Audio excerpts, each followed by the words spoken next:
the committee, the Memorial Committee. You could have had anyone who speak here tonight. So I am grateful, honored, and humbled that you gave me the opportunity just to share a few things with you. I went to a public speaking class once, and they said that the best thing that you can do is tell them what you're going to tell them, be brief, and then be gone. So I'm going to share it this way. As the famous, beautiful actress Elizabeth Taylor said to her last husband that we know of, I don't plan to keep you on. To do this, I'm going to ask the help of the New Haven Firefighters. You get to order me around today. 7 minutes, and I need a signal. So, all right? You got me? Excellent. He's got the hook. It is important to remember. It is important for us never to forget those who have given the ultimate sacrifice. We must never forget them. We must never forget their families. As I saw Pastor Crawley get up and I saw his paper, I wanted to steal his notes because there is something that reminds me of a passage, and I don't know where it comes from, but it says that there is a season for everything. There is a season to build up, a season to tear down, a season to sow, a season to reap, a time to live, and a time to die. Each of those who have sacrificed their lives in the line of duty, and we used to watch those numbers. We started counting in the 70s. There was a movie out, but actually a documentary on the fire service. You remember it was The Bronx is Burning or something like that. And we started to look at the numbers of firefighters. And on average, 100, maybe 110 firefighters died every year. That trend continued into the 80s and 90s. We had better building construction codes, better equipment, SCBAs, better techniques, but we still died at the same rate. Sure, there were spikes. We can't forget about 9/11 or West Texas. Yeah, there were instances where it was tragic in our service, where we lost a large number at one time. But that average of 100 to 100 firefighters every year, decade after decade, what were we doing wrong? You know what it was? It is the same culture. It is the same behavior that makes us want to be firefighters that we can't adapt and change. We have to do things right away. We have to do them now. We make sure that there's no discretionary time. We think that our way is better. I was home for my anniversary last week, and I got my old helmet from rescue, and I looked at it. It was the helmet I wore at 9/11. In fact, I had it in the car. I was going to bring it not as a prop, but to say the person that used to wear that helmet thought he was invincible, thought he could do anything at any time. None of us goes to work or goes to a job thinking that might be our last time. But we have to change that.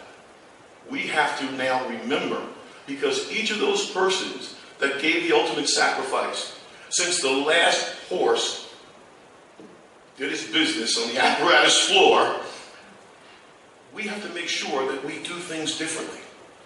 We have to make sure that we remember our families. I remember that young firefighter wearing that helmet would jump from one roof to another, giving no concern of how much extra weight I was carrying, not like today, and also never even take into account that that roof would hold me. Because at that time I thought I could do anything. And we have that sense. We have to be concerned. I see a lot of gold braided here. It's a different game now. Firefighters are going into fires that are burning hotter and faster than you and I ever went into in the 80s and 90s. We have to be concerned about that. We have to change. We have to ensure, as you said, that we don't put more names on that memorial. But it is also important for us to memorialize those who have gone. Those who have gone have paved the way for us. They have changed codes. They have changed techniques. Many of our policies and decisions and SOGs are written on tombstones and in blood. We don't want their sacrifices to be in vain.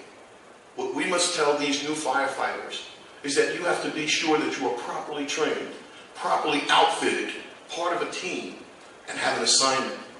That's going to ensure their safety. And it is our responsibility as we wear these extra bugles. It is our responsibility to ensure that that happens. And when it doesn't happen, take the appropriate action. making sure that you wear your seatbelt on the job. I can remember riding the back step. I can remember that. Were those the glory days? Yeah, because as a kid I grew up seeing firefighters waving at me from the back step. The most dangerous place to be in the fire service right now. We have to be concerned about that. Where's the chief? He's 90 years old. Did you ever put your hand through that leather strap riding in the back? Holding on? Yes, sir. 90 years old. We have to know now that we must make sure that our people are safe. That when they come in the morning, tomorrow and Wednesday, we're having a lecture from two of our doctors who assist on managing stress. And if you're in the New Haven area tomorrow, I would challenge you to be there. Because we're losing firefighters for a different reason now. Firefighters are committing suicide. Firefighters are being involved in the opioid epidemic. We're burning some of our people out responding to these places over and over and over again, reviving the same patients over and over again. We have to be concerned when our people come in, that when we send them home the next day or at the end of that shift, that they're going back to their families the same or better than when they walked in. And if we haven't done that, we haven't done them the service. And we fail to remember the sacrifices of those that we honor tonight. I'm going to take my seat, but I think we ought to do everything that we can to build up that memorial. We should do everything that we can to solicit the funds to build up that memorial so that we honor those that sacrificed for us so that we could do this job a lot better.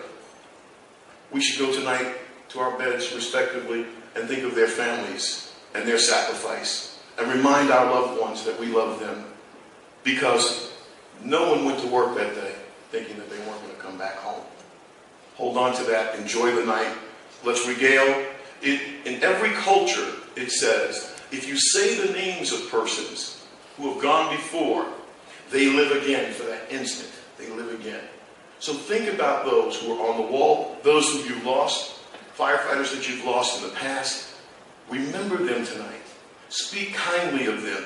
Tell the stories of jumping from one roof to another, but tell the stories, because for that instant and for that time, they live again. God bless you. Get home safe.